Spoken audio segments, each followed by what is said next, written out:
But right now, let's talk about some issues that prior to the election were very, very hot-button issues, and I think had some impact on the outcome of this election. Crime in the form of ram raids, particularly against dairies, and since the election, this very hot issue, which has outraged all the lovies, of a rollback of pretty draconian changes that were coming, though the government was being very quiet about it, pretty draconian changes coming to people's ability to buy and particularly sell tobacco. And we would have seen just 60 shops in New Zealand licensed to sell tobacco. Already severe restrictions on cigarette sales in terms of advertising. But it would have meant just 60 shops were allowed to sell tobacco products anywhere in the country. That has been rolled back with the stroke of a pen. But does that mean we're going to stop the ram raids and make only a small shop, a dairy, safer? To find out more about this, we're joined by Sunny Kaushal. He's the chair of the Dairy Owners Association.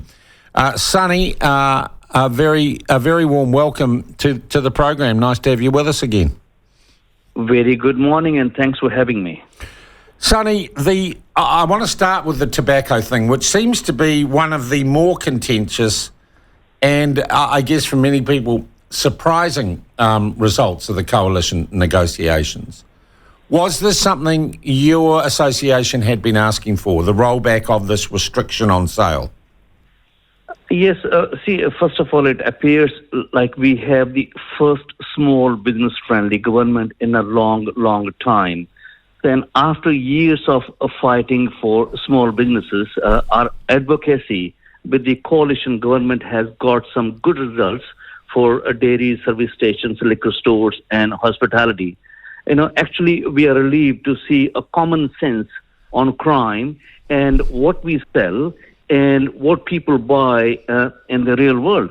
And those of us behind the counter wore the full brunt, as you know, in the last 6 years.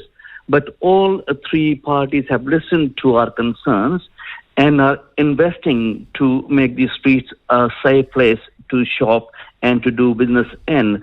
Now, to answer your question on the smoking side, the coalition had the sense to walk back on this because year 10 school kids actually went smoke-free in 2021.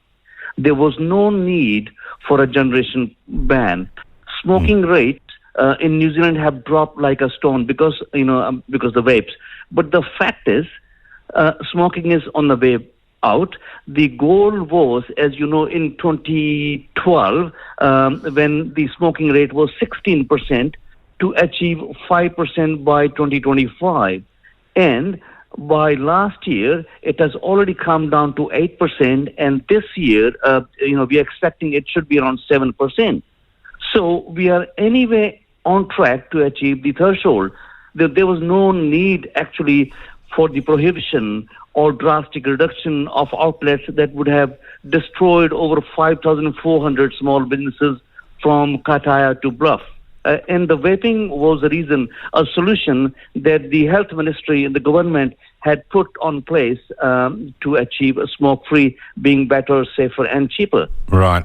So, Sunny, it was done very, very quickly. So your members now have certainty.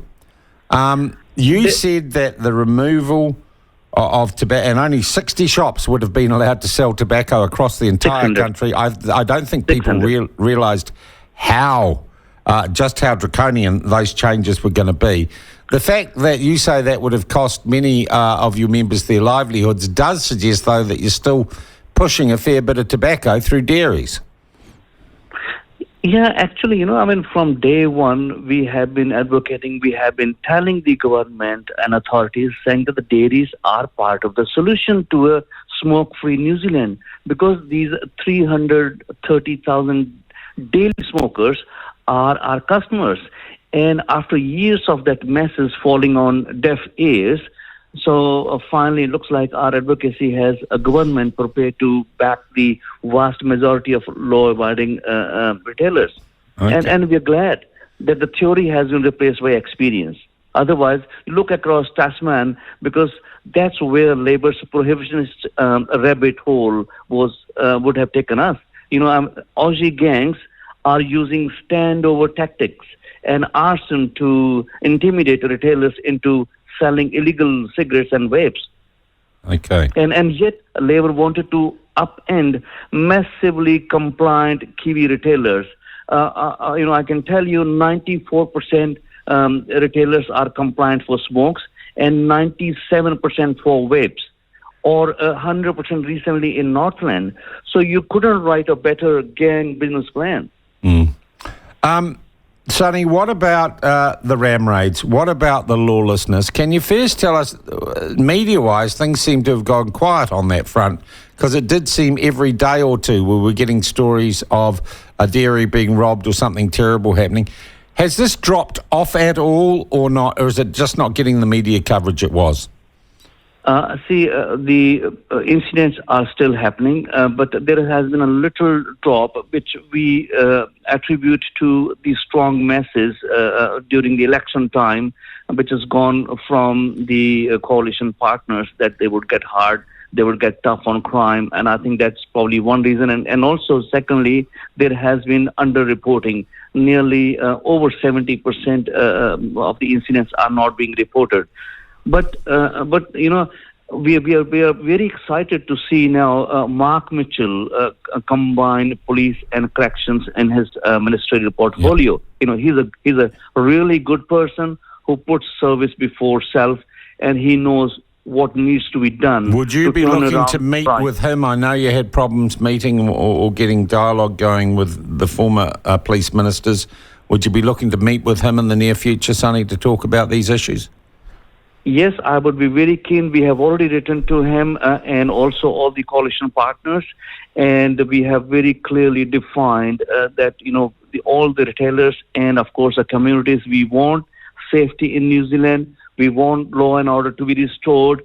Otherwise, we would be holding the government of the day responsible and accountable.